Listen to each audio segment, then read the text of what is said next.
大家好，我是微笑。当下蓝星上3场有2个在打仗，他们有个共同点，开战之前都挺狂。俄罗斯扬言1小时24分速通基辅，结果变成了4年的拉锯战。美国叫嚣4天之内拿下伊朗，4周过去了，仍在纠缠。俄军打成这样其实可以理解，毕竟是以一国之力硬扛北约一帮，而美军却是父子齐上阵，欺负一个残血的伊朗，为何表现也如此拉胯呢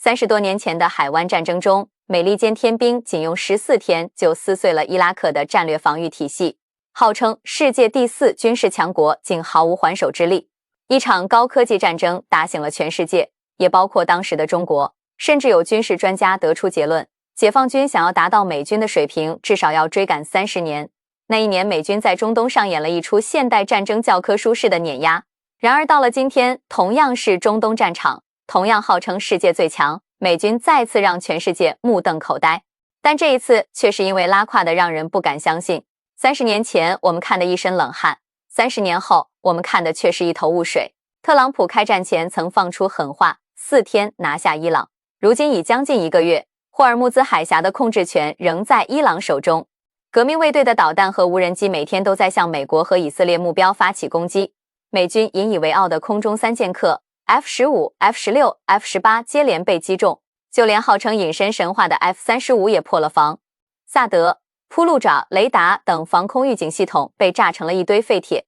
福特号航母未战先撤，林肯号被伊朗的无人机和导弹追着打。30多年前的美军堪称天兵天将，现在的美军怎么就成了草台班子呢？要理解这个反差，我们需要先从战略决策层面着手。海湾战争前，美军做了5个多月的沙漠盾牌部署行动，从兵力集结、物资运输到战术演练，每一个环节都反复推演。当年的决策层是经历过越南战争、冷战的职业军人，他们明白一个基本道理：战争绝非儿戏。如今的美伊战争，决策层是哪些人呢？特朗普，一个神神叨叨的房地产商；国防部长赫格塞斯只当过步兵排长；国务卿卢比奥，一个只会夸夸其谈的政客。唯一有军方背景的参联会主席丹凯恩是空军飞行员出身，职业生涯中没有任何指挥大规模战役的实际经验。这样的一群人怎么可能打赢一场灭国之战呢？实际上，他们最初的计划根本就不是去打仗，而是想通过军事威慑逼迫伊朗在谈判桌上做出让步。这本来是最符合美国利益的决策，而且眼看就要成功了。然后，懂王的灵机一动就来了。特朗普的草台班子想把抓捕马杜罗的套路复制到伊朗，结果是杀死核心人物后找不到谈判对象，反而让伊朗上下同仇敌忾，最终滑向了全面战争的泥潭。正所谓将帅无能，累死3军。前线指挥官还没来得及消化战略转变的指令、弹药补给、作战方案、兵力部署全乱套了。这一乱，直接将美军作战体系的整体退化给暴露无遗。今天的美军对战争形态的理解还停留在30年前。冷战结束后，美军长期没有势均力敌的对手，沉迷于单方面屠杀的反恐战争，逐渐忘记了大规模体系化战争的本质。他们迷信技术优势，忽视了战术协同、后勤保障和士兵意志。当伊朗用大量无人机消耗美军拦截弹时，美军还傻乎乎地往里填，用昂贵的爱国者拦截弹去打小摩托无人机。结果真正的高威胁目标出现时，防空系统已经接近空舱。那些号称全球最先进的武器，在实战中暴露出的不是性能问题，而是作战理念问题。美军根本没有打一场现代化消耗战的认知和能力。与此同时，这场战争也戳破了美军的联合作战神话。海湾战争时，美军靠预警机统筹指挥，电子战机压制干扰，各兵种协同无间。如今却频繁出现友军误击，科威特空军击落美军的 F-15，暴露了敌我识别和空域协调的巨大漏洞，航母编队排兵布阵混乱，多艘军舰挤在阿曼湾，成了无人机和导弹的活靶子。整个防空部队反应迟缓，萨德和爱国者系统连续2天停留在同一阵地，被伊朗轻易锁定并摧毁。作战体系的退化，归根结底还是人的问题。海湾战争时，美军是一支什么样的部队呢？职业化、专业化、纪律严明。1991年，美国还有庞大的中产阶级，还有大量从工业时代传承下来的匠人精神。那时候的美军士兵很多是蓝领家庭出身，从小动手能力强，参军是为了保家卫国，改变命运。今天的美军呢，随着产业空心化和觉醒文化的推行，传统的白人良家子弟不愿参军，美军只能降低门槛，大量招募有犯罪前科、有吸毒史的社会边缘人员，甚至有拉美黑帮有组织的派遣骨干入伍，只为学习战术、盗窃武器。基层连队里，士兵为混绿卡、逃避刑法而来，军官多是精英出身，双方毫无阶级认同和袍泽情谊。军官把底层士兵当消耗品，贼配军对上级毫无忠诚可言。最典型的案例就是福特号航母的厕所危机。这艘造价130亿美元的超级航母在前往中东的路上，650个马桶堵了近90%。4000多名水兵上厕所都成了问题。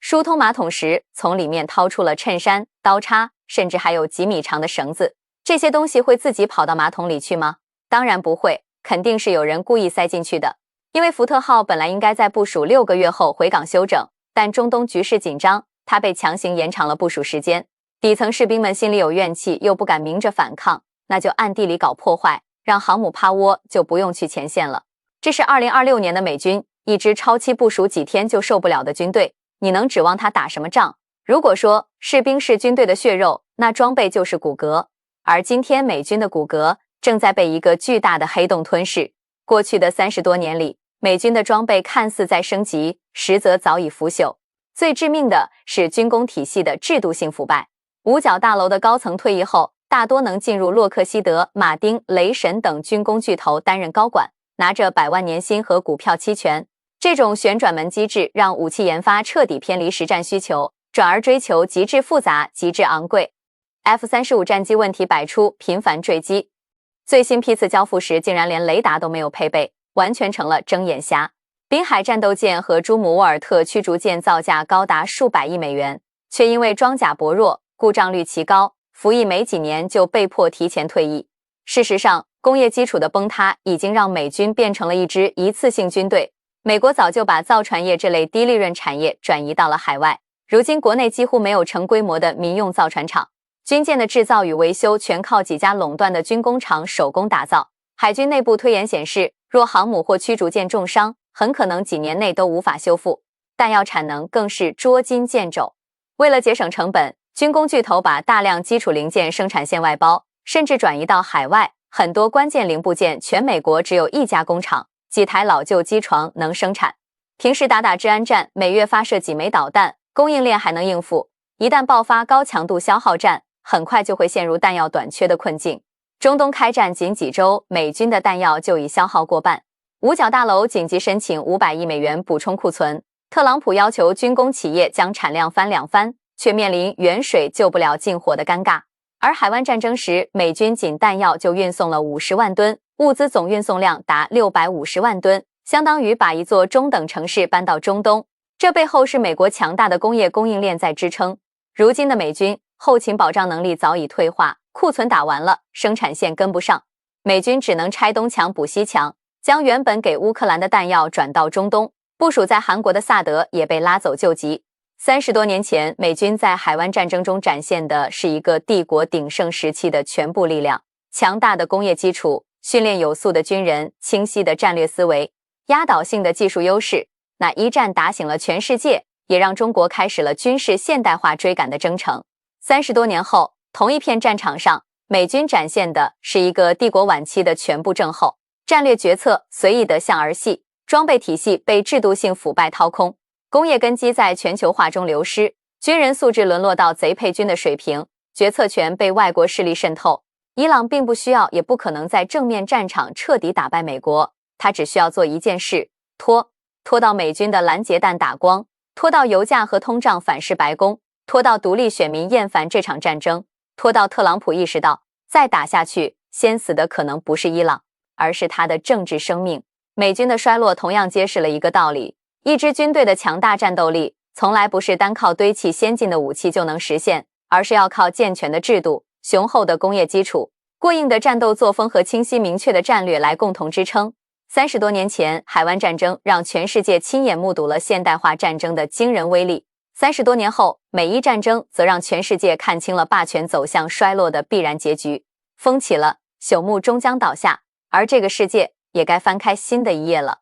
那么，如果同样的事情发生在中国，那么全国全军马上进入一级战备。一旦一级战备的号角在华夏大地吹响，中国究竟会爆发出多么恐怖的实力，多么可怕的威能？数字越小，事越大。一旦从最低的4级战备进入最高等级的1级战备，中国举国上下都将进入临战状态，几百万海陆空火大军都将整个待战，上千万的预备役士兵和民兵都将投入备战，14亿老百姓也都将随时应战。与此同时，全世界生产规模最大、效率最高、产能最多的工业生产制造体系也将从民用转为军用。汽车生产线开始生产坦克装甲车，飞机生产线开始生产战斗机轰炸机，钢铁厂开始生产炮弹，造船厂开始全力生产军舰和潜艇，服装厂开始优先生产军服军装。总之，全世界最为强大的工业克苏鲁将从和平模式彻底进入战争模式，并为捍卫共和国的安危火力全开，输出拉满。届时，全世界都必然将为之颤抖。到时候，敌人最好真的有奥特曼、钢铁侠、美国队长。200万解放军作为中国最主要的军事力量，一旦进入1级战备，他们就是冲在最前面的先锋。首先，100万陆军的几十个合成旅、29个重装合成旅将会全部下发实弹，所有战士取消休假，外出的战士全部召回，高级将领全部立刻进入指挥站位，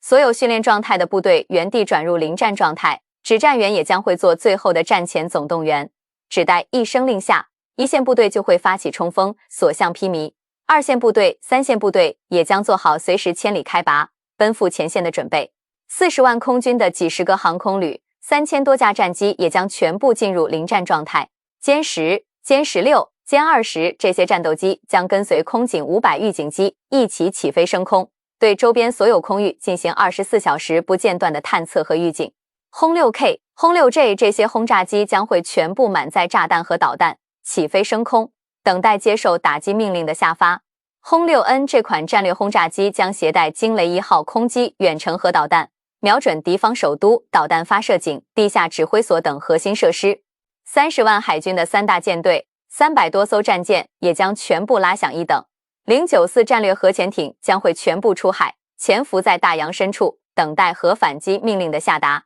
052D、055这些驱逐舰会和山东舰、福建舰一起出海，组成庞大的远洋航母战斗群。075、076这些2栖巨舰则会携带齐装满员、全副武装的海军陆战队士兵，做好随时抢滩登陆、立体突击的准备。15万火箭军的40个导弹旅、数千枚东风导弹也将全部通电起数，引弓待发。东风15、东风16这些近程导弹会全部进入一线站位，随时准备按下发射按钮。东风21D、东风26这些中程导弹会收到打击目标信息，立刻完成发射前的所有准备。东风31AG、东风41、东风61这些战略导弹则会立刻千里机动，引入北方山区、南方丛林、西北雪原。导弹井里的东风5B、东风5C则会完成加注，进行激活。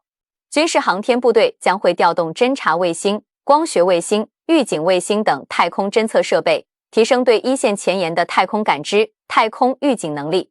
与此同时，为己方部队提供敌人的兵力部署、兵力调动等作战情报，网络空间部队则会在加强对我方关键基础信息设施网络防护的同时，加强对敌方关键基础信息设施以及网络战部队的实时监控。要知道，在现代战争当中，网络战往往会是最先打响的。信息支援部队则会调动战略侦察无人机、天波预警雷达、地基相控阵雷达、太空侦测卫星、电子侦察船、电子侦察机、电子侦察车等侦测设备，全面提升我方对战场的信息态势感知能力，做到对战场的单向透视。与此同时，还会出动歼 16D 电子攻击机、运9 LG 电子干扰机、无侦10电子无人机等多种电子作战设备，提升己方的电子攻防能力。一旦收到命令，立刻就可以对敌方进行大范围的电子遮蔽、全频谱的电子阻塞，直接剥夺敌方的电磁使用权。联勤保障部队则会全面激活，通过火车、高铁、运输机等运输工具，用最快的速度向部队提供武器弹药、食品药品等各种作战物资，确保部队能够在最短的时间内拿到所有所需要的作战物资。在解放军做好战争总动员的同时，中国600多万家制造企业、3000多万工程师、4亿多工人也将会为即将打响的战争进入应战状态。首先，中国成百上千座钢铁工厂将全部进入满负荷运行，为坦克、装甲车、战斗机、驱逐舰、核潜艇、无人机的快速刨冰提供海量的钢铁供应，为炮弹、炸弹、导弹、火箭弹的快速生产提供近乎无限的钢铁供应。中国各大汽车工厂的自动化流水线全都可以为生产坦克、装甲车提供助力，甚至可以直接转产新能源坦克、新能源战车。中国各大造船厂将会全部优先制造军用战舰，几十万工程师和造船工人都将全部加班加点生产 052D 中华神盾、055万吨大驱、075两攻航母、093攻击型核潜艇、094战略核潜艇。中国造船业的产能将会达到人类有史以来最巅峰的水平，到时候1个月就有可能造出一支法国海军。中国成百上千家无人机企业也将产能拉满，像造玩具一样生产制造各种无人机。战场上无人机的消耗速度可能都比不上我们无人机的生产速度。总之，一旦1级战备全面拉响，中国克苏鲁就可以把自己的工业生产能力提升到最高水平，而且是人类有史以来的最高水准。因为中国早就成为了人类有史以来最为强大的工业制造国，中国也是人类有史以来第一个同时拥有低端、中端和高端全套制造生产链的工业国。与此同时，中国还已经实现了对稀土、锑、钾、锂等所有战略性工业原材料的控制和储备。所以只要我们想，我们随时能够疯狂刨冰，而且是想刨多少就刨多少。从1949年共和国成立以来，中国至少已经6次拉响了1级战备。也正是靠着这些1级战备，才驱散了笼罩在我们头顶之上的战争阴云，才赶跑了想对我们露出战争獠牙的西方虎狼。到今天，除了第3赛季大战爆发以外，已经没有什么情况能让我们拉响最高等级的全国全军1级战备了。也正因此，全世界都应该祈祷中国不会有拉响全国全军1级战备的那一天。不过对于我们来说，仍然还是得做好最坏的打算，仍然还是得为1级战备做最好最充分的预案，因为帝国主义亡我之心仍然未死，第3赛季大战的战争阴云仍然还未解除，所以我们绝对不能放松警惕，尤其是在我们即将实现伟大复兴的当下。本期内容到这里就结束了，我是微笑，感谢你的观看，我们下期再见。